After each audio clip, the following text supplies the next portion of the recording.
Oi, gente, boa noite.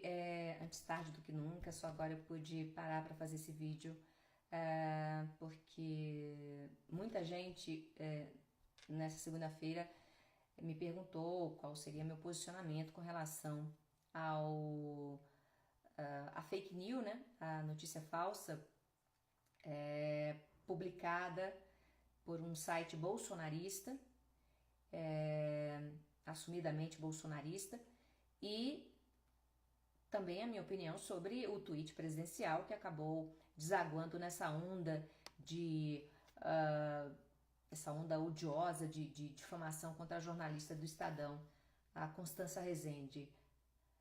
Constança, eu me solidarizo com a sua dor e da sua família e quero te dizer que você não está só.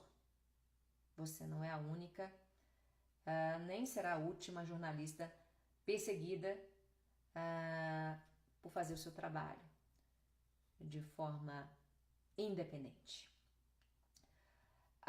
Primeiro eu quero dizer para vocês que não é novidade que o lambe-botas, e prestem bem atenção nesse termo, parece forte, mas ele é bem propício. O lambe-botas responsável pelo site em questão, né, o site que divulgou fake news, que divulga costumeiramente fake news, ele é um militante fascista, apaixonado por fardas e cacetetes, um sujeito que tem tesão por patentes, mas patentes baixas, né, de capitão para baixo. Porque os detentores de patentes mais elevadas, como é o caso dos generais do governo Bolsonaro, eles não apreciam bajuladores baratos como você, né? Também não é novidade que esse pseudo-influenciador digital, eu acho que ele deve me ver e me ouvir, não é novidade que você que se intitula jornalista, ora veja, vem difamando os críticos do seu político de estimação, que é o Jair Bolsonaro, isso não é segredo para ninguém. No ano passado, e aí um relato meu, no ano passado, no período pré-eleitoral, eu e a minha família, a exemplo do que vem acontecendo com a Constança Rezende e a família dela, eu, Raquel Sherazade e a minha família também fomos vítimas de toda sorte de calúnia, né? Publicada pelo mesmo site, é o do Lambe-Botas. Um site que eu não ouso nem citar o nome para não dar crédito a quem não merece. E também porque dá uma ânsia de vômito, sabe? Citar. O Lambe-Botas é um difamador costumeiro e contumaz. Ele tentou, através de publicações espúrias, mentirosas, tentou das formas mais vis possíveis me atacar minha reputação, da minha família e calar a minha voz crítica contra o então candidato Jair Bolsonaro. Incapaz de encontrar máculas reais na minha conduta profissional ou na minha vida pessoal, o sujeito, o lambe-botas, ele acabou dando com os burros na água. Que a onda de mentiras que ele levantou encontrou o seu lugar na história, ou seja, o esquecimento. Ninguém dá crédito a mentirosos, mas cedo ou mais tarde a verdade sempre aparece. Mas eu não fui só perseguida pelo o sujeito do site, não. E nem somente por sua corja de extremistas apoiadores. O próprio então candidato Jair Bolsonaro, usou um vídeo meu com críticas à greve dos caminhoneiros, aliás, críticas pautadas em dados, críticas profissionais, análise jornalísticas mesmo. Então ele usou esse meu vídeo para incitar, né, para despertar o ódio, né, e incitar uma turba de terroristas virtuais a vir me atacar. E como eu fui atacada? Eu fui, inclusive, jurada de morte por um caminhoneiro militante de Bolsonaro, né? Que fez ameaças terríveis e gravou no vídeo, teve a audácia, a ousadia de gravar um vídeo. E não adianta apagar, não. Eu tenho vídeo, eu baixei, né? Agora eu me pergunto por que o Ministério Público se omitiu diante de um crime tão grave como uma ameaça de morte a uma jornalista, né? Por que o Ministério Público se omitiu? Ainda há tempo, hein? Doutos membros do Ministério Público Federal. O vídeo continua na internet, continua incitando ódio, incitando violência. Pode isso? Ministério Público Federal. Não pode, né? Bom, mas apesar de todo esse ardil, né, dessas mentiras, dessas calúnias em massa, eu devo dizer que eu saí ilesa. Não ilesa porque eu não senti, porque eu não sofri. Ilesa porque eu tenho minha consciência limpa. Porque eu não tenho nenhum compromisso com mentiras nem com mentirosos. Eu não tenho compromisso, nem ligação, nem devo favores a políticos, nem a poderosos. Porque eu tenho orgulho de ter uma carreira limpa, de ter uma história limpa, de nunca ter precisado, ainda bem, nunca ter precisado. Um orgulho que eu tenho. Eu nunca precisei de QI, aquele que indica. Eu nunca precisei me dobrar, vender minha caneta, vender minha pena, minha consciência. E é por isso que eu sempre tive a liberdade de criticar desde o ex-todo-poderoso José Sarney, passando pelo Renan Calheiros, passando pelo ex-presidente Lula, né, pela ex-presidente Dilma e também Jair Bolsonaro, atual presidente. Eu não me furto de dar minhas opiniões, porque eu não tenho rabo preso. Porque a minha história fala por mim. E não são notícias falsas, calúnias, difamações divulgadas por sites como esse, por robôs de internet, por políticos mal intencionados, que vão macular minha história, né?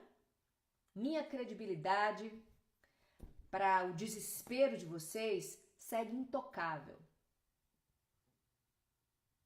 Tá? Então, voltando ao episódio da greve dos caminhoneiros, quando notou que a opinião pública começou a se voltar contra a greve, o próprio capitão fez bravata, né? Pediu o fim do movimento, mas já era tarde porque o Brasil já tinha amargado os prejuízos, já tinha colhido os frutos amargos dessa greve, cujo único fim foi um fim político, né? Por quê? O que restou depois da greve? Né? Ah, claro, para o Bolsonaro restaram os louros, né? Louros dos votos colhidos por seu discurso populista, agressivo e irresponsável. E no fim das contas, passada a greve, passado o uso político que foi feito dela, restaram-nos contas a pagar, né? Com combustível mais caro, com passagens mais caras, frete mais caro, produtos mais caros, alimentos mais caros, redução do PIB, o Produto Interno Bruto brasileiro, como eu havia previsto. Eu estava certa, né? Mas era preciso fazer um uso político dessa greve, ainda que ela prejudicasse o país inteiro, não é? Presidente Jair Bolsonaro. Eu estou falando isso porque eu queria mostrar que existem dois Bolsonaros. Existe o Bolsonaro do palanque e há um abismo entre o Bolsonaro do palanque e o presidente Bolsonaro. O que ele diz e o que ele pratica. E eu vou mostrar por quê. O Bolsonaro colheu votos, além dos votos, né, dos caminhoneiros, incentivando a greve dos caminhoneiros, incentivando o fechamento das rodovias, incentivando o prejuízo para o país inteiro. Ele também colheu votos combatendo a reforma da Previdência, do Michel Temer, que, ora vejam, nem era tão avassaladora quanto a atual reforma do presidente Jair Bolsonaro. Jair Bolsonaro também contabilizou votos combatendo a corrupção e os gastos excessivos dos homens públicos. Agora, quem diria?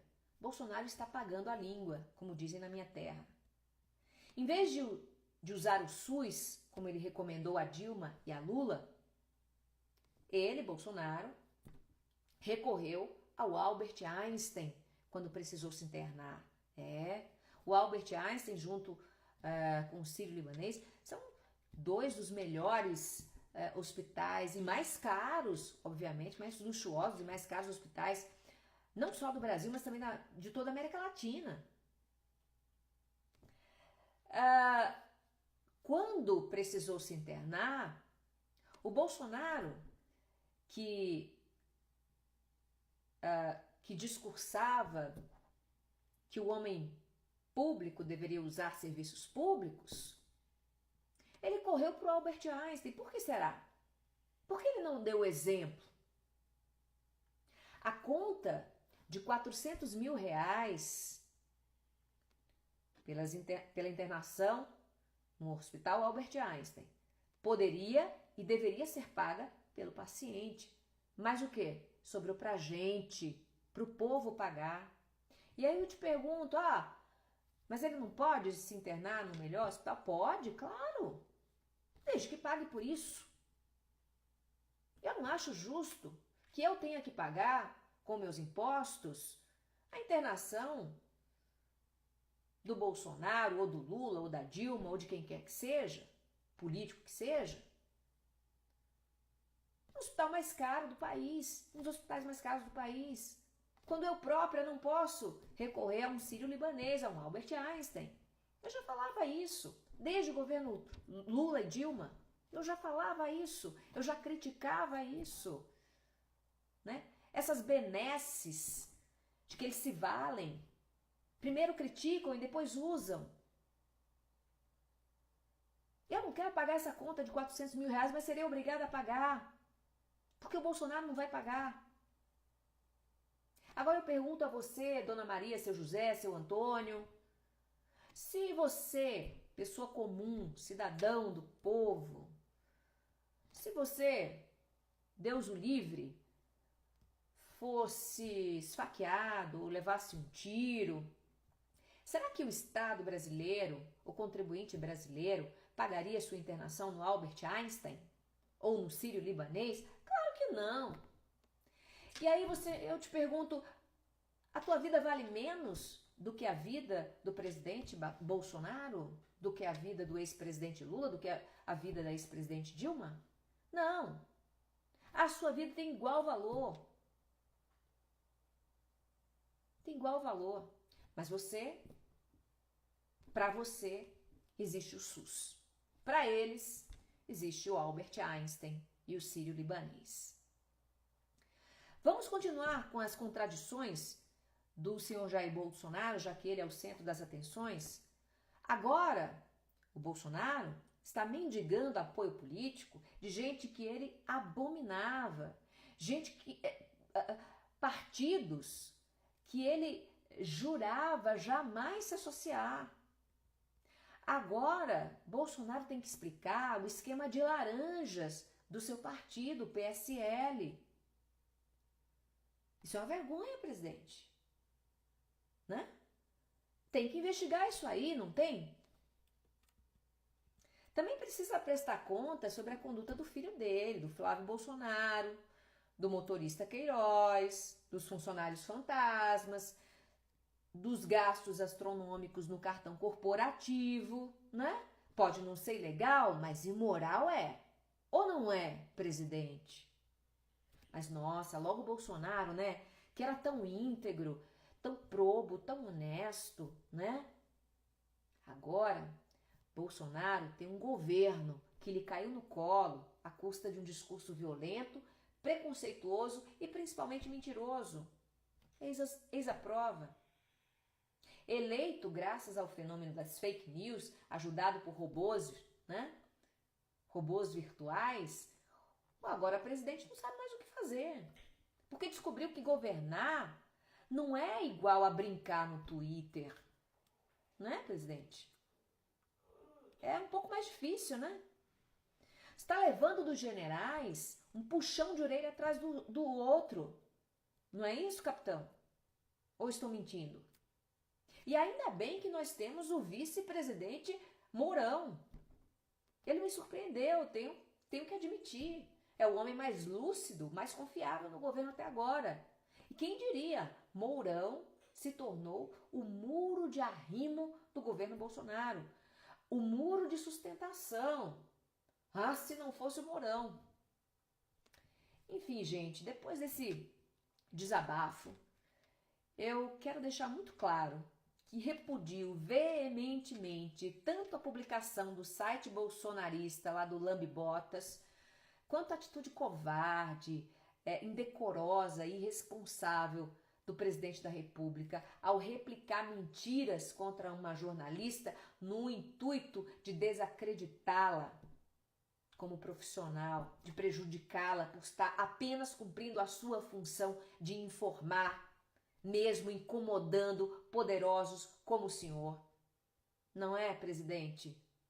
Faltou respeito, capitão. Falta decoro, Bolsonaro. E olha que quando a gente fala em decoro de um presidente da República, em quebra de decoro, isso é um assunto muito grave. É gravíssimo. A falta de decoro, a quebra do decoro de um presidente da República, e você sabe disso, capitão.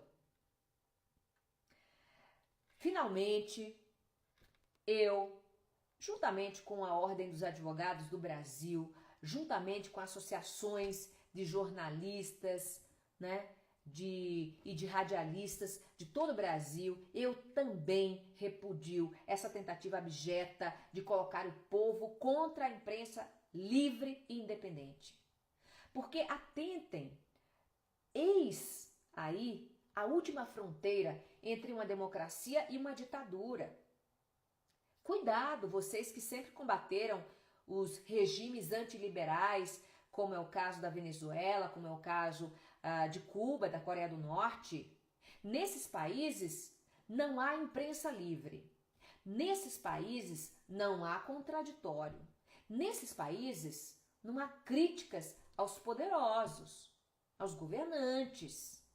Porque nesses países a imprensa é o próprio ditador.